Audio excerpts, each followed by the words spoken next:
How to heal and repair helicopters in Gunship Battle. First of all, after completing a mission or taking damage during a battle, open the workshop. Here you will see your helicopters and your current health status. Select a helicopter you want to repair or heal to begin the process. Next, choose the repair option.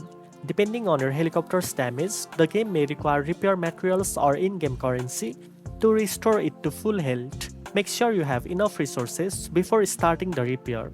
Repairs will bring your helicopter back to optimal condition, allowing it to withstand more enemy attacks. It's also important to upgrade your helicopters regularly. Upgrades not only increase their attack power but often improve durability, which reduces the amount of damage taken during missions. This will make repairs less frequent and helps you maintain better performance in battles. Additionally, some helicopters may have special repair abilities that restore health during missions. Finally, always monitor your helicopter's health during missions. If you notice it getting low, retreat to a safe spot or complete your current objectives quickly to avoid destructions. Regular maintenance and timely repairs ensures you are always ready for the next battle. Now you know how to heal and repair helicopters in Gunship Battle.